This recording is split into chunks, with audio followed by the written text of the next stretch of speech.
Welcome back to RC Calgary. Here we're in round number 12 as we try and determine which of our players are going to be making the Pro Tour, which of our players are going to be making top 8. My name is Julian Patriot Carr. I'm here with Mason Make Your Dreams Come True Clark on this fine Sunday. Hey, it's been great 2 first rounds of Magic, and we have another great round here. We've seen a lot of very cool, exciting, and really just diverse decks when it comes to Modern, right? Like the format right now, we've seen what, 9, 10 different decks with you and me in these last 7 rounds of coverage minimum when it comes to diversity of decks. I might be missing a couple. That's just a great format. Yeah, diversity of the Pro Tour was pretty good. We've had even different decks kind of as the format has shifted and iterated over itself, even though some of the decks that did appear in the PT are also still here. We'll see what we have on the docket for round 12, though, so we take a look at some of the deck lists coming up in our feature match. Kicking things off with, it's yours and mine. It's everyone's favorite, and it's not just Mono-Green Amulet Titan. It's Mono-Green Amulet Titan, piloted by none other than Dom Harvey.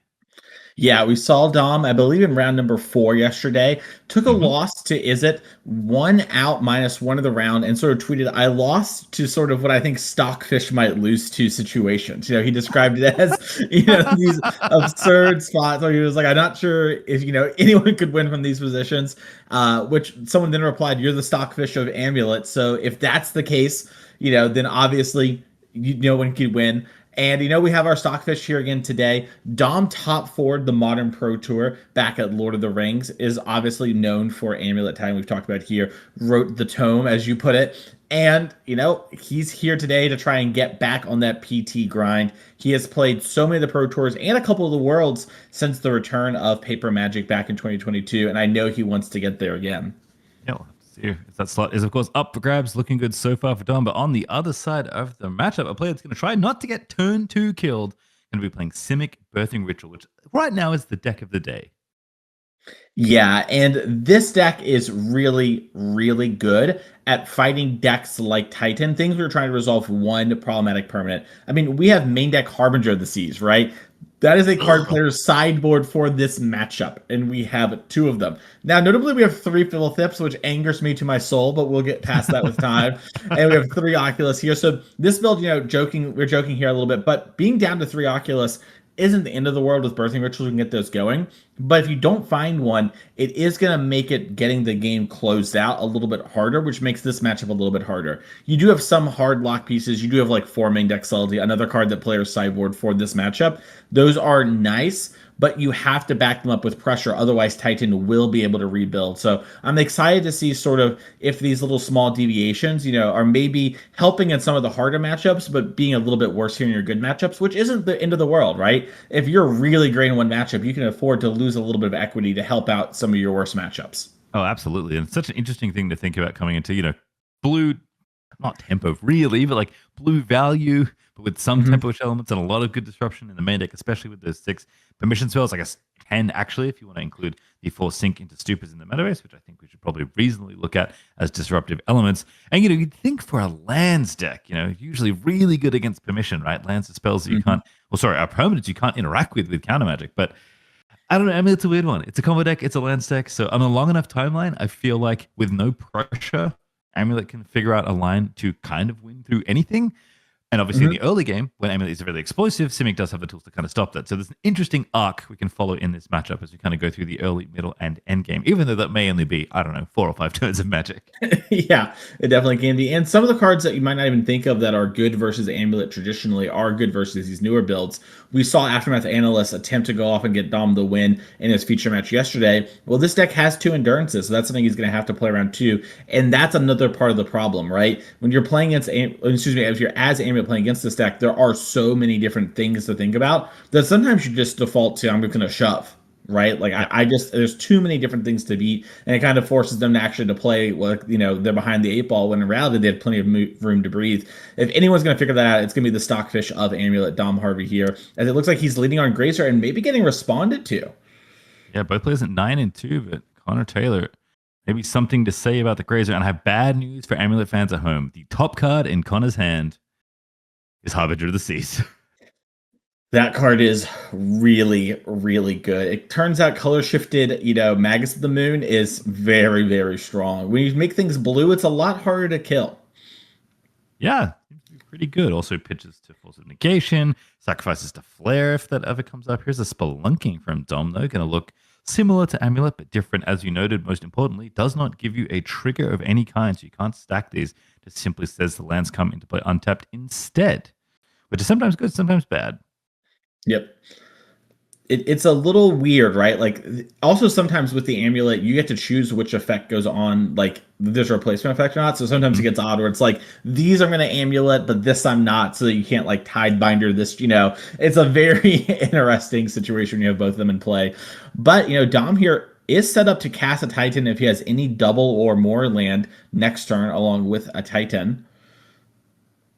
4 right now between the Saga, the Bounce Land, and the Basic Forest. Obviously, Saga also a very powerful card. You can find Amulet eventually, but not going to find it in time for this incoming Harbinger, which we know Connor has, and I'm sure Dom is acutely aware of. Again, it is open deck list. So Surveil land here instead for Connor to kick things off on turn 1, found off of a Windswept Heath, and that one's gone straight to the bin. Don't need another land right now. Is going to need 3 lands, but I see Sync already, and I'm sure there's one more land in the hand. In fact, Misty Rainforest pushed forward and onto the battlefield and then into the graveyard very quickly. A classic shortcut everyone uses for their fetch lands. Yeah, so the one thing to note too about the Harbinger of the Seas and the Saga is it used to be Saga would die instantly. Sort of state-based actions, kind of weird. No longer does that happen. It kind of stays stuck on whatever mode it's at, which if it is played on curve, Dom will have a Saga on 2. It's not, the world's best win condition, but he can just pump out constructs while trying to sort of find his way out from underneath the Harbinger of the Seas. So having it sort of at this point and sequencing in this way was very important for Dom and sort of minimizing, the badness of a potential Harbinger of the Seas on turn 3.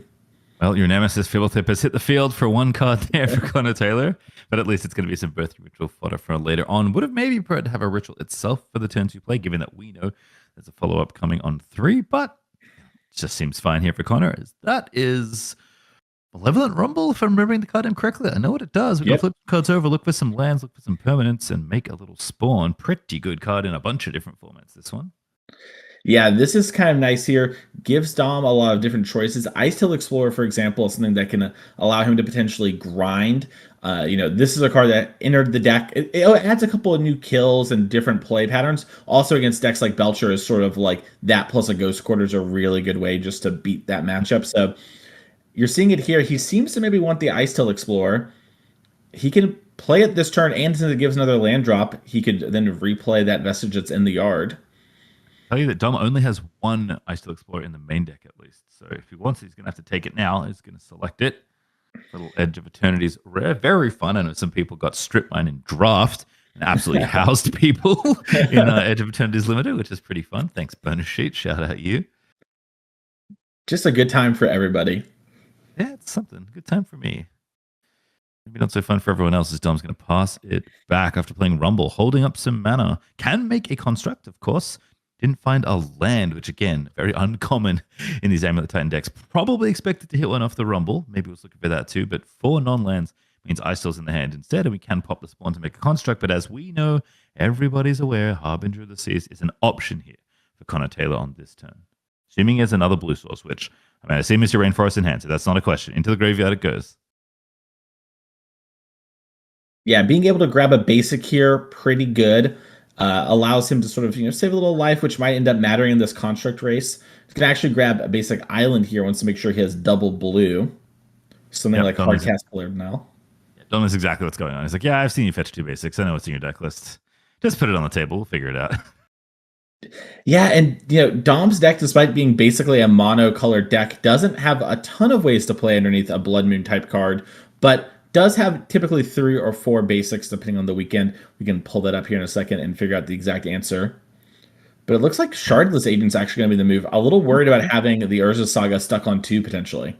Yeah, I kind of like this line. Let Dom have an Amulet. You're potentially exposing yourself to getting killed for Amulet if you let them find one. But, if you have an interactive spell in your hand, you can feel pretty safe. Have to think Connor maybe has a Force of Negation or a Flare of Denial, taking this line in particular. Plenty of fodder to sacrifice for the Flare, and presumably some blue cards in hand for the other. Redraw, it gets a Flare, so if he didn't have one, he has one now. It's actually Flare for Connor Taylor, I saw flashed in the hand. Yeah, that's really strong. We also have a Sink into Stupor too, so on the next turn, we're gonna have triple counterspell if Dom doesn't do something here. And Sink can be weirdly frustrating because even if you have a card like Cavern of Souls, it can sort of return the spell on the stack. So Dom in a little bit of an interesting spot. You're seeing him thinking about maybe cashing in this spawn in order to make a construct. Yeah, I thought that was going to be the instant play if Harbinger came down, but I think Connor correctly slow playing a little bit more here, sitting behind his interaction, building out the board a little bit more, setting up for a future birthing ritual, giving fodder for the flares in hand. But of course, just letting the Urza Saga tick up a little bit more. And Dom decides, you know what? It's good enough. It's going to be my plan for right now, at least in this game. Not the plan you want to be on Amulet, but certainly sometimes the plan you have to be on as a construct does get made. Yeah, I'm going to be really curious to see. I mean, obviously, he's going to draw, get a little information. He drew a Titan. So Dom knows, I mean, we know at home there's lots of counterspells on the other side. He knows there's Flare and Subtlety to play through. Looks like he might be going for it this turn. I was going to say he could potentially just activate another Urza Saga, get an Amulet here, and then have a 3/3 construct and just hope to beat down for a bit. Getting Vexing Bauble, though. That's so good. Yeah, that's really great. And you're seeing why this is a one-up here, as now Dom knows the way is clear to go for it. You can flare denial if you want. It's not going to go very well. So Dom may be trying to sort of, I don't know if he can actually win from this spot given what's in his hand, but he can set up a Titan and just haste it and then actually just grab like basics and then be able to play through the potential Harbinger of the Seas. And then 6/6 is actually just amazingly large in this matchup. Yeah, bigger than Oculus too. 5/5 in the Oculus is, of course, in the air. So we'll see what Dom has in mind. Spelunking going to make the lands untapped. It's Teleria West as the land drop for turn. Oh, I think Dom. So he has a mana floating, right? From Saga. Yeah, from Saga. And so he made the construct last turn. So he used the spawn. So I think he's going to do a scape shift line here in order, even though it's not like the hard win from this spot, I believe you need 4 lands to have the deterministic win. He can just scape shift here for stuff like Lotus Field, bounce lands, etc. Have some mana floating, and then just present the Titan and sort of play from there. Even if we just can't win, we'll just get a lot of resources. There's the floating mana. Here's the scape shift. That should be 2, 3, 4, 5 mana total with the one colorless that's been floating. So there's 1 mana lying around in wait somewhere. Oh, yeah, and I think he's using the red from the Gruul Turf as his floating mana, so that way he has haste for his Titan, letting him get some difference. Yeah, okay. Little die on the scape shift to indicate how many lands we have to get. We sacrifice 2, we get 3 more. That's how this card works.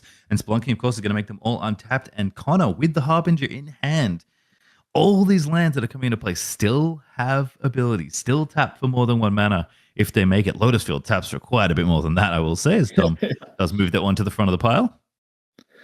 Yeah, I was curious what Dom would go for here. I mean, we've been calling him the Stockfish of Amulet. Something like Triple Vestige jumped out to me as someone who's played a little Amulet, but not nearly as much as Dom, as just something I could do that would get me to the Titan mana and then leave me with lands. Obviously, they're not the world's best lands behind, but, I have a little bit of something just in case.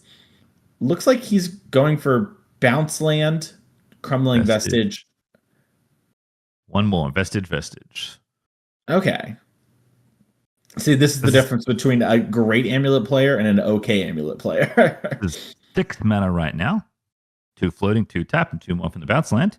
1 floating is 7 total. Vestige gets bounced.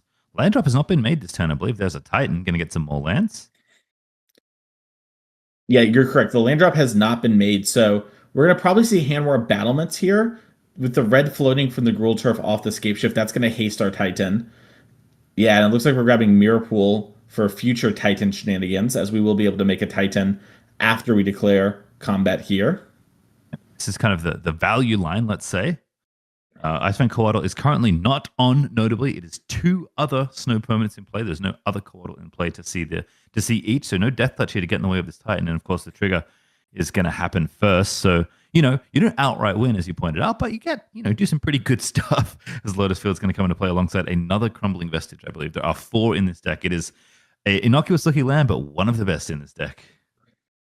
Yeah, so you see Dom get the Vestige in Lotus Field. That lets him Mirror Pool. He's going to Mirror Pool, make a Titan. And then the Titan will then go search 2 more lands. Yep. Put it on top of the Grazer, but it is a copy of Primeval Titan. Don't be fooled. Yeah, it looks like Dom's just double checking to make sure. there a win here?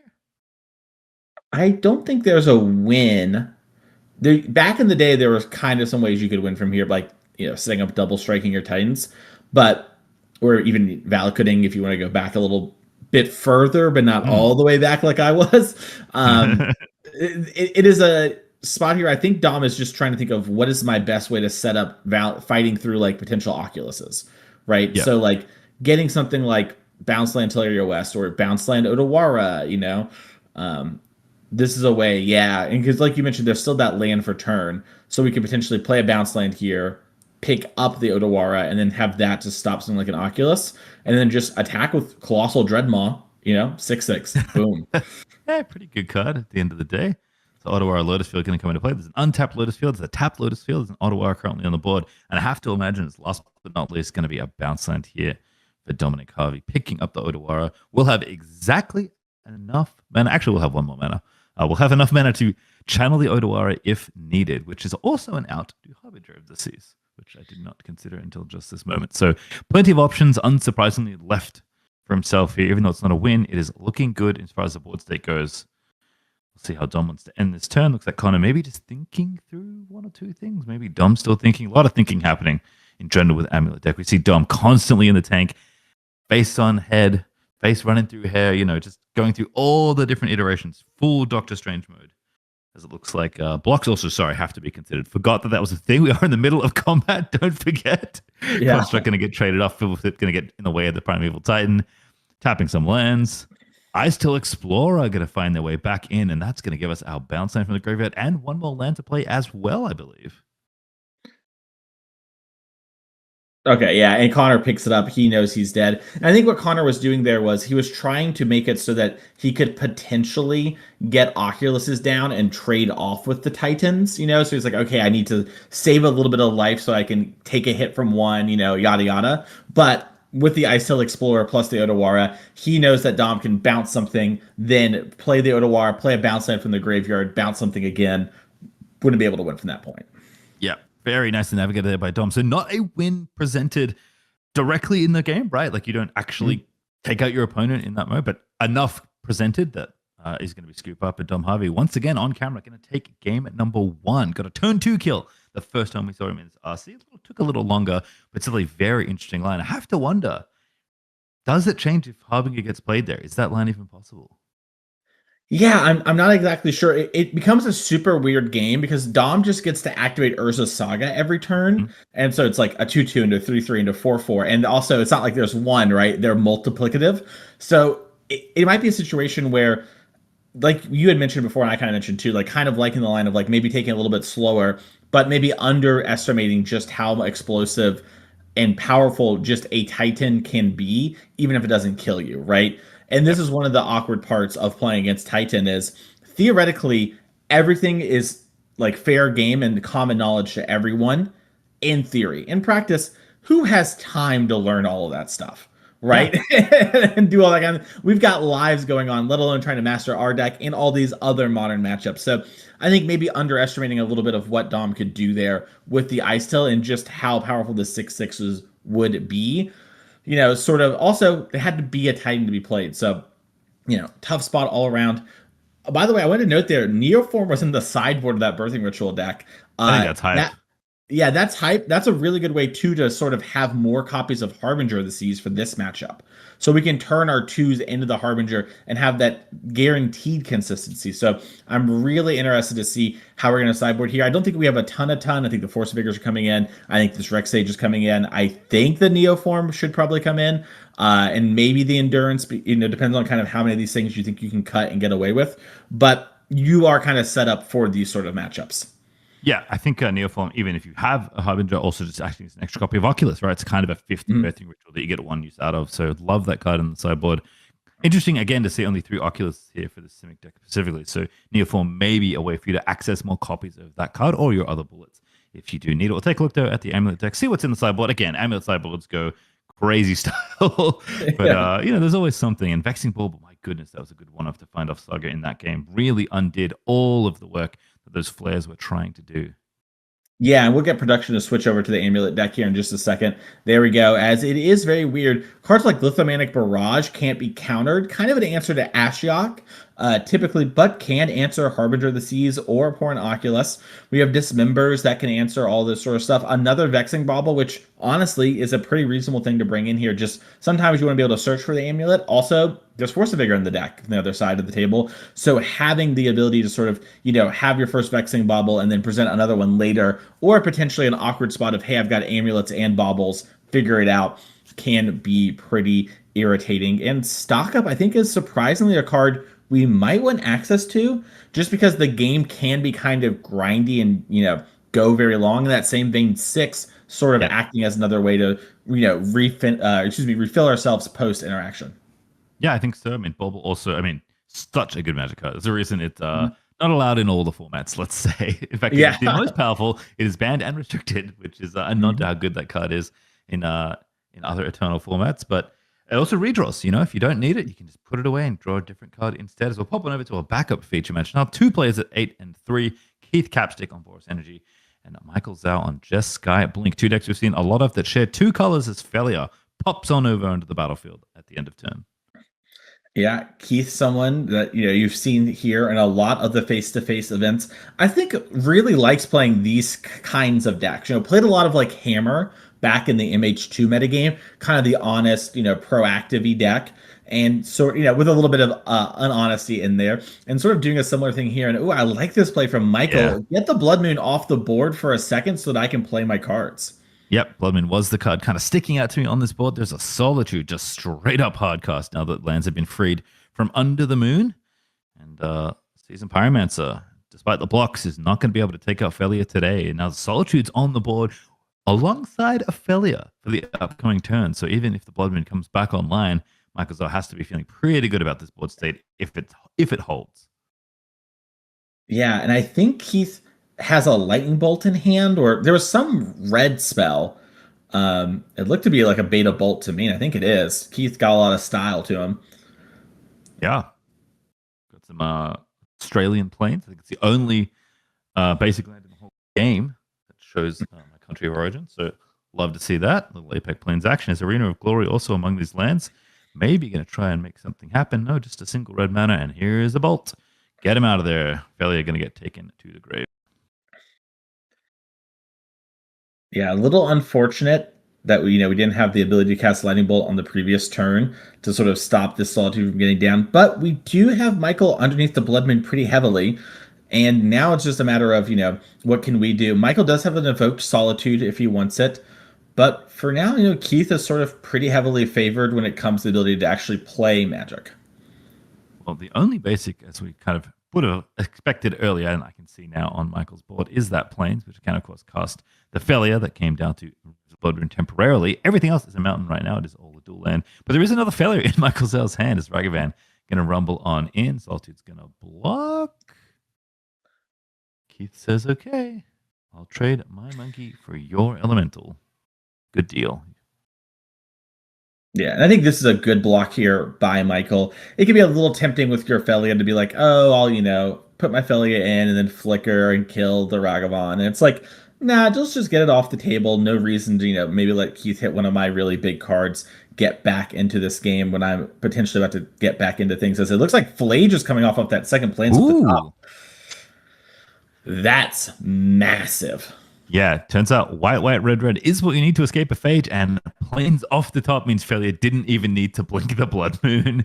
It is Flage, lightning bolting Ocelot out of there. Felia is now going to blink the token, which is absolute insult, meet injury, and Michael's now in full command of this game with Phage on the table. Yeah, and that's the kind of card Keith wants to draw. Drawing another Blood Moon, not it, and we're going to see Keith pick up his cards here. Most likely game number 1 there for our players. Yeah, Blood Moon looking good there. Boros Energy. We've seen a lot of main deck Blood Moons actually in list registered this weekend. It seems like a card that can pretty easily support, pretty disruptive to a lot of different decks in Modern. Looked very good there for a moment, but Michael Zhao finding both the Felias and enough basics to get on out of there, put the first Flage on the table, and take game 1 pretty swiftly as our players will shuffle up the game 2. And of course, don't forget, we do have our feature match shuffling up as we speak. We'll go back to them as soon as they're ready. Don't you worry, you haven't missed a thing. Yep. You might notice a small thing there from Keith if you're an aspiring player at home. Keith took his sideboard and put it all on the top of his deck. That way his opponent Goaded. doesn't know what cards he's bringing in. Instead of shuffling it in, it makes it very easy for Keith to pick out the cards that are, nowhere near close there. Sometimes players shuffle it all in, and that's an easier way of sort of doing that. So little, tips and tricks at home there for the people. As a Boreal Grazer turn one again here for Dom. Yeah, I am a shuffle them all in kind of player, but I also play with a lot of wish boards, so it's pretty easy for me to de-sideboard. What you described though is significantly better operations than what I go to. But again, I'm a menace. And Yeah, we're also a showman. You're there, true. you're there for the pizzazz. It's much funnier if I forget my sideboard and make a mistake in game two. It's crazy, like you mentioned. Down here, looks like I put a bounce land into play. Feels pretty good there for Dom. Also, basically undid the tempo loss that the bounce lands operate. And don't worry, if you haven't seen Amulet before, you do not take very many tempo hits with these bounce lands. They are just rituals when they come into play. And Connor Taylor having a little peek at the hand here. Started with a Surveil land off the Misty Rainforest. Calling Oracle in hand. Your boy Fibblethip also available. Going to take a draw here, though. Green card peels off the top. Sink into Stupor. Comes down as Soporific Springs. And we'll play a 2-drop here. There's many to choose from. Which one do you like? Calling Oracle going to be the decision here. Oh, hit a land. Love to see it. Yeah, and that's a lot of value. You love drawing spells or whatever, but jumping ahead on mana actually is pretty important for Connor's deck. A lot of 2s in the deck, despite being a Shardless Agent deck, kind of a weird statement to say, but being able to double spell in the next turn is going to potentially be really good here. All right, so Amulet kill you? Anyone? Yeah, I mean, that is a very, very possible thing to have happen here. Connor doesn't have any interaction. I guess he has something, but I can't tell which one it is, and it might not be the right one for the situation. Like Dom might have the stock up in it as well, so good call out, Mason. Looking at the sideboards, there's a Vestige. Makes a mana, and that's for 3? 3 or 2? Is Vestige tapped? I don't think so, right? Yeah, Vestige enters tap because there's no effect at the moment. But it does ETB make a mana. Yeah, so this is X's 2. Makes a lot of sense. Vestige kind of gives you a mana.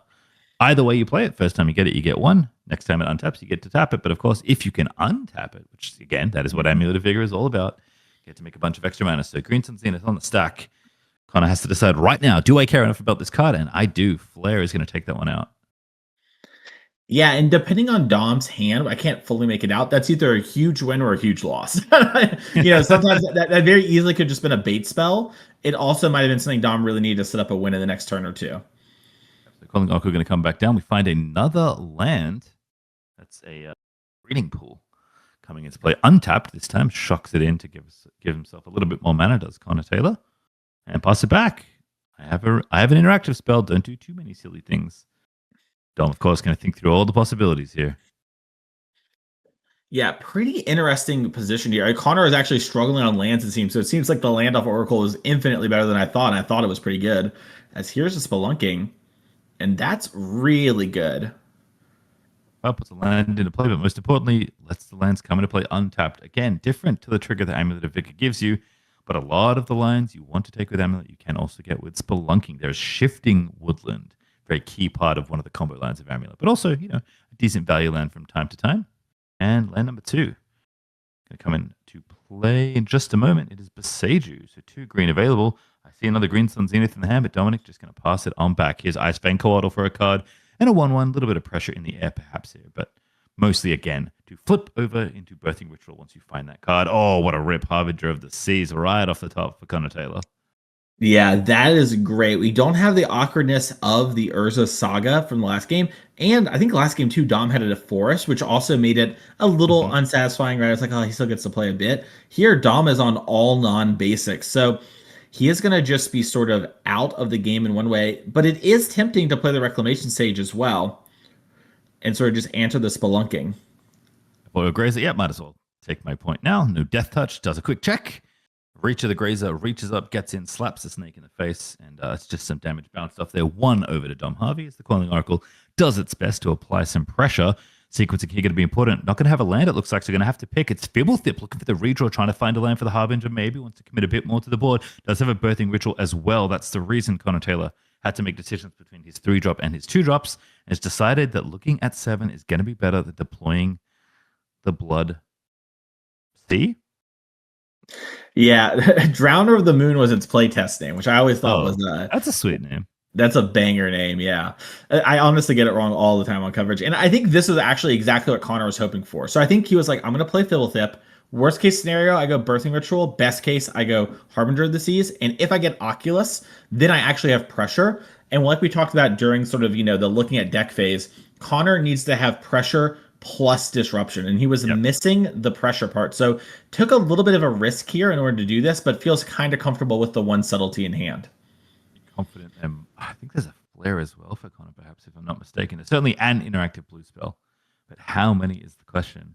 We saw Vexing Bauble undo all of that potential permission, all the potential interaction last game, but no Urza Saga this time to make the Bauble forthcoming. So is Dom drawing one off the top, or are we playing for a different line here? Bunch of lands in play. Dom going to start to turn some of them sideways. Maybe a little cantripping with Spelunking here. Kind of the nice thing about Spelunking is it does just draw a card. Multiple amulets if you don't have anything going. They're cheaper and stronger, but they don't give you that redraw, that sweet, sweet dopamine. Dom Harvey probably likes it too. There's Teleria West into play untapped.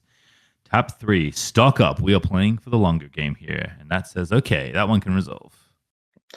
Yeah, and this is a really tight play by Dom. Early in the game, we could have snuck a stock up in off the Crumbling Vestige trigger, but kind of knew he'd rather just play the Spelunking and keep, forcing Connor to 2-for-1 himself if he wants to force negation this. And now that the game's developed a bit, his stock up is so much more powerful because he understands what the game is more about, right? Now he can be like, okay, I need to fight through this Oculus, where if he had done this a turn or two ago, he maybe would have tried to pick cards for a different reason. So this is one of the real of cards like stock up when you kind of get to the point of the game where you know what things are going to really be about and you have more information. It's really powerful. Legacy players know this trick from Brainstorm back in the day. I was going to say, that's the adage about Brainstorm. The best way to play Brainstorm is to never cast it until you have to. That's right. Stock up, going to give that selection. Dominic Harvey going through a bunch of different cards. That's going to be one of them. Has a basic forest among the things he's currently fanning through. Might be into that. But there's, again, I'm not going to pretend to understand the options available. There are so many that Amulet Titan can have access to. Yeah, it looks like Dom hit a bunch of lands, which, most of the time is kind of womp womp. And this deck, a lot of them have utility. And I think one of the things that's happening here is Dom has a forest, like you mentioned, and is sort of like, should I take this to hedge around a Harbinger of the Seas potentially coming? And took Odawara Forest, which signals to me maybe an answer to that Oculus and a potential answer to Harbinger of the Seas in two different ways with the forest and the Odawara. As that land is for turn, Spelunking gave us the extra land. Yep, don't freak out. It is an Explore effect on top of the cantrip and the Amulet of Vigor-esque effect all on one 3-mana uncommon enchantment. Pretty sweet one. Shoutouts to Ixalan, I think, for delivering that one. As Connor Taylor, once again, fanning through the hand. And we're in first. This is the important part. Oculus is going to meet Grazer, and Grazer's going to lose that fight. Nope, we're actually going to take a little bit of extra value over a few more turns here. Blocking the 2, which we can do again. Taking a little bit more damage now to maybe save some more damage later. Yeah, and Connor drew Force of Vigor, by the way, for the turn. That's going to allow him to actually answer both these Spelunkings at the start of Dom's turn if he wants to, and that will turn Dom off the ability to sort of, do some of the wacky amulet stuff. And if he combines that with a Harbinger of the Seas, it'll be really hard for Dom to get out. But it looks like we want to hold up Hardcast Subtlety, maybe just hoping our Birthing Ritual gets there. Could also hardcast Force of Vigor. You're going to see a bunch of potential interactive spells, but you're not allowed to take any of those. It is creatures only, as Calling Oracle becomes everyone's favorite legend, Fibblethip, back on the table for 2 cards. Yeah, and this is sort of a big thing that Connor said in deck building, right? He's brought 3 Fibblethips in the main deck. He really values this play. Turn this card into sort of the same card plus a card or 2. And just really values that. And it's, going to potentially work out here really well, as he has a ton of resources that Dom now has to figure out the puzzle through, including a Boseiju. Yeah, Force of Negation, also one of the things. And we're going to stop you straight there in, I think, the draw step. Force of Vigor. Give me your Spelunkings. Put them in the graveyard. I don't need this Shardless Agent. And Dom says, okay, not what I'm looking forward to. Does have a 3rd Spelunking in hand, I believe, is one of the cards. But going to be a grindier game here and under pressure from this Oculus and, a menagerie of 1/1s and 2/2s, which, don't look like much on their own. But if you make enough of them, they're going to do some damage. Yeah, the power of the mini. It looks like Dom also has, and maybe I'm mismaking out his hand here, But I think he has another Grazer, which is kind of weird. It's not going to super save him, but it would buy him a little bit of time. So, the Spelunking redraw, end up play a Grazer, get a couple chump blocks, maybe buy another turn. Sometimes that's all you need in the Titan deck. I did see Force of Negation is one of the cards drawn off Fibble, though, from Connor. So interaction aplenty. I think a Sync is also among those cards in hand. So you've noted Subtlety. There's at least, 2, 3 interactive spells, maybe even more. Besieger, I suppose, also counting as one. The Force of Negation going to be used on the Spelunking very proactively here, paying the full price for it. Happy to commit 3 mana to exile that spell and not give Dom both his Amulet effect and another redraw. Okay, it looks like Dom's considering here just maybe waiting with his Odawara and then end of turn Odawaring the Oculus, or doing the Green Sun Zenith for an X's 3 line. Bullfrog? Don't think it's going to be Bullfrog. Does resolve, though. 6, going for the grinder plan. Yeah, and this also has reach, so that's going to be pretty helpful if you need to, just in order blocking Oculus. I like a little bit of what Dom did there of sort of double downing on Force and Negation type cards, right? It's like, hey, obviously Flare's going to always counter something, but if you have like double Force Negation, I'm going to force you to use it now, and you more likely kind of have things sort of covered up. This is one of the weird things about the Manifest Dreads is you are supposed to technically track which one's the first and which one's the second because you might act differently with each one. Little weirdness. You also have to flip them up at the end of the game. If you don't, that's true. If you don't, you lose. You get I think it's a game warning these days. It used to be a game loss. Yeah, definitely got to remember to flip those up. Morph players remember most certainly here is huge board for Connor Taylor. 5 permanents wide, and one of those a 5/5 flyer. Yes, there are 2 reach creatures on Dom's side, but it's a 0/3 and a 2/4 with reach. Both decent when it comes to blocking, but not perfect. Icewind Quaddle also 1 snow permanent away from having Death Touch, so it's just Oculus sending in this time. Dom's like, yep, see you later. I'll Boreal Grazer to the Bend blocking. Yeah, and it looks like now at this point, Connor, even though he has the Harbinger of the Seas, has dug really deep, so he's getting closer and closer to the next one, right? Just being off the Birthing Ritual. And also is a little light on blue cards in hand, so maybe needs to hold up Subtlety as a hard cast. Yeah, we saw Connor hold up mana for basically cancel plus with Force of Negation. And now we're going to go ahead and take another Fibblethip. Here comes one. There's the other. 2 more cards. And again, 2 more blue cards perhaps. Some interactive cards perhaps. Lots of different options Connor control here. Again, valuing the on the stack elements of his deck. Those elements of permission rather than the prison pieces in play. And can't really fault him. Has a big board, and Dom has certainly been under pressure here trying to grind through all this counter magic, but it's not going to last forever. With Oculus continuing to manifest dread turn after turn.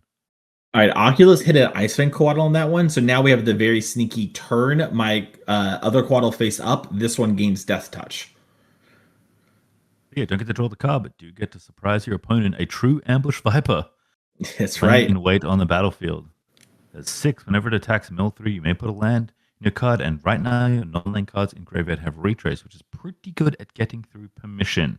So we are going to play Spelunking from the graveyard, putting Urza Saga in the bin, and putting Connor Taylor once again to the test. You have a Force of Negation that would stop the potential recursion. Instead, Spelunking is going to resolve, and Dom going to put a land into play. I have to think if he's got one in his hand. I see a bounce land. That's going to come into play. It's going to come into play untapped thanks to Spelunking. Trigger, what are we picking up here? Pick up Artillery West after we float some mana. Makes a lot of sense. Get that out of here. I'm going to Besieger your Spelunking.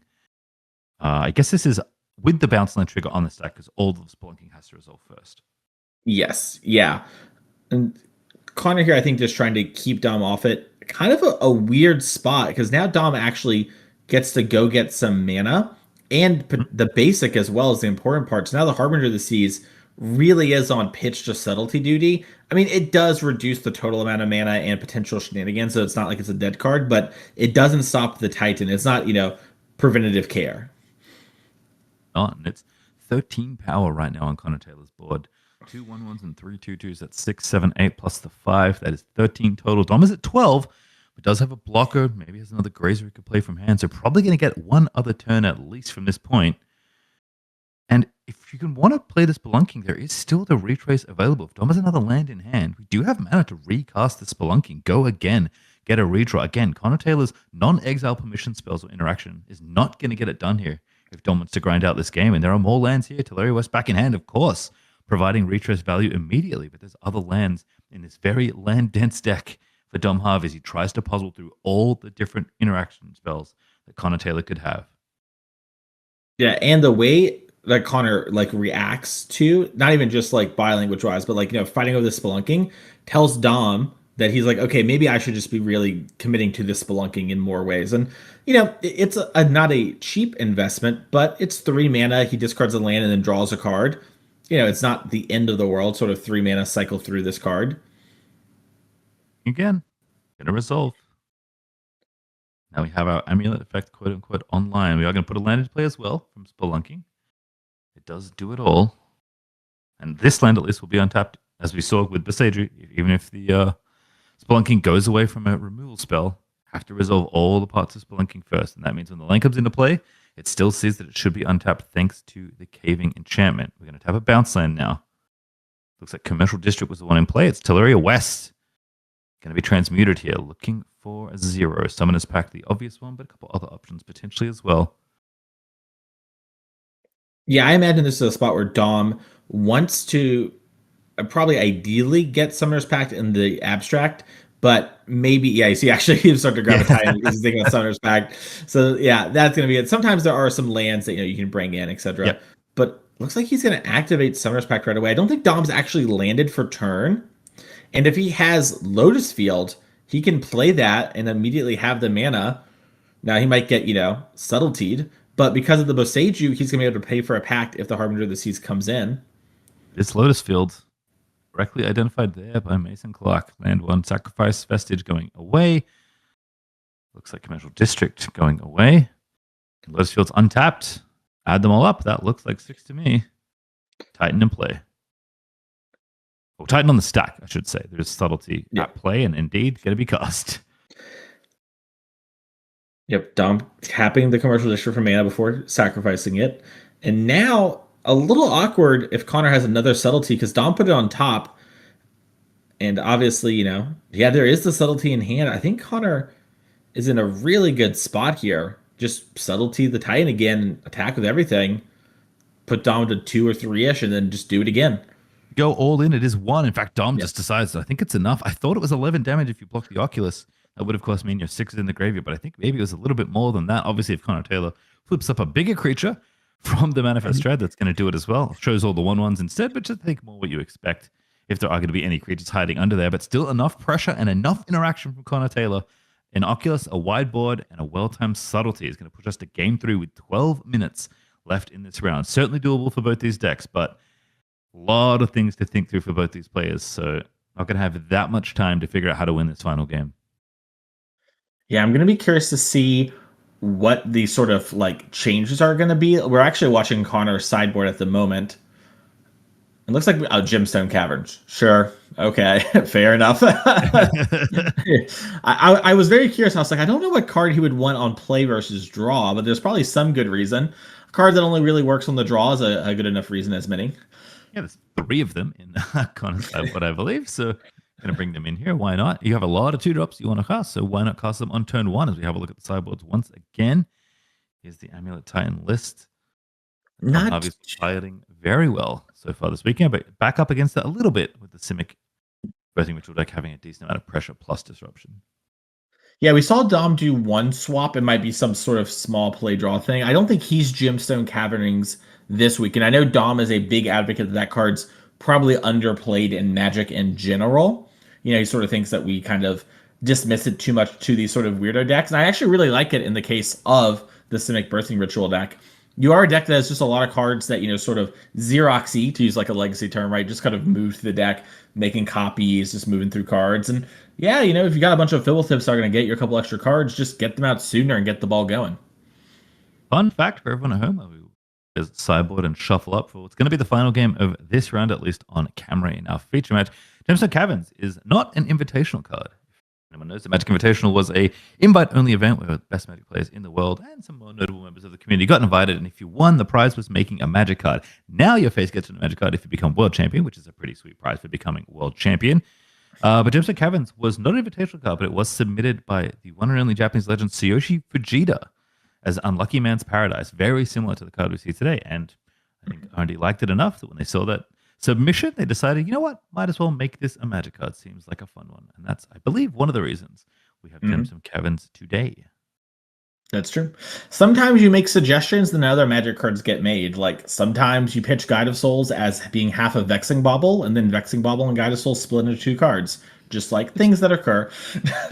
Yeah, things have happened. I wonder who know anything about that as players. It looks like they're ready to at least resume mulligan decisions. It's going to be Dom on the play, I assume, for the last game. It would be so funny if Dom just, sees Connor move 3 cards and goes, I'll take the draw, to the Gemstone Tavern player. Just funny. Let him know. All right, well, turn 1 Amulet is a good start here. Dom's like, do you have it? Do I have it? Do we just want to go for it here? Amulet bounce. Now we've seen it already on camera. Nonetheless, there's 2 lands.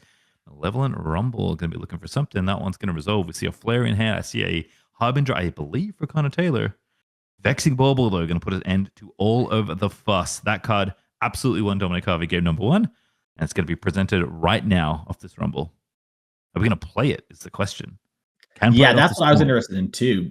Plays around Flare Denial, like if you play it now and forces Force of Vigor to have been in sort of the first 8 cards. So you're down a mana in the long term, but you're sort of up playing around some things. But we did see cards like Force of Vigor from Connor in game number 2. So Dom might be wanting to respect that. He knows there are 2 in the deck at most for Connor. And, if you do get sort of, I guess you can't actually Force of Vigor if it comes down. You could do it in response to the amulet, but interesting. I'm actually a little surprised. At first, I thought it was about Force of Vigor. Probably just wanting the mana over the many, many turns. Other thing to note, though, Vexing Ball, if it comes down and gets countered, well, often if your opponent only has 1 count spell, that's very similar to Arms Chant now, is it? Because they have to commit the permission spell to stop your thingy. So it still works, even if it does get counted some of the time. Calling Oracle going to be flipped on over, finds a Feeble Thip. Robbery, no land on top there for Connor Taylor. But we do know there's a Flare in hand, so Connor does have a way to interact on this turn. Vexing Bauble presented immediately. Dominic moving at light speed. There's a land untapped. Thanks to Bauble, your free spells are shut off. Yeah, and it looks like happy with what we have on top is Dom. But no. Yeah, I was curious to see if he had something else there, like another Rumble to set up.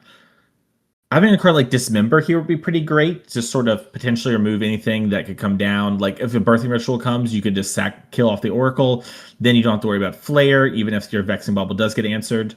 Reclamation Stage, another card Dom's worried about. And finally, there's a Harbinger. Get it out of here. Dismember is going to be used, but it takes out the Harbinger, and Dom is moving at light speed. You have to think we are so close to a combo kill here. Tapping all the lands. Here we go. Bounce land in play. Take 1 back to the hand. Amulet trigger on the stack. Give me that district back. Sack this landscape shift. No, it's Titan straight off the top for the answer. Dominic Harvey knows exactly what he's doing here. Yeah, and we sort of saw this. She's gonna double check his things. He's gonna Vesuva, copy the Handwar Battlement, then get a land that makes red so you can haste the Titan, and then he's gonna try and just set up a situation to make multiple Titans off Mirror Pool. And 6/6 is, like we joked about before, just really hard for this Birthing Ritual deck to actually beat in combat. It's a very interesting position here. There is the copy. Vestige actually making the red mana to give that haste over. So Titan is already rumbling into the red zone, going to be coming in for 6 and a few more lands out of the deck. Lotus Field is going to be one of them. And what's the second one here? There's a bounce land. What are we bringing back? Looks around. That Vesuva looks pretty nice because it can be any land I have in play. We have to sacrifice some lands as well. Forest and Vestige. No, that's Battlements, I think, going to the bin. And here we go again. A Titan from hand. Old fatty natty. Yeah, it looks like Dom, maybe I thought he dropped something for a second there, but it looks like we're all good now. He sort of figures things out. I was a little confused with the players, but yeah, this makes a lot of sense. Why would I sacrifice, Mirror Pool land, do stuff if I can just cast one now while I know the coast is clear, get my 2 6/6s, and this is really the spot here where Dom needs to go. Am I going to get an Otawara? Am I going to get Mirror Pool? What's going to be sort of my way to keep pushing through everything? And you see Connor, head in his hands sort of for a moment, like, how is this happening? Yeah, and he just concedes. Just didn't bother. Wow. Dominic Harvey, 10-2. Deep into the RC here in Calgary, hosted by Face-to-Face Games. Looking good as the Amulet Master continues with his dreams of making it back to the Pro Tour here in Calgary. Lovely stuff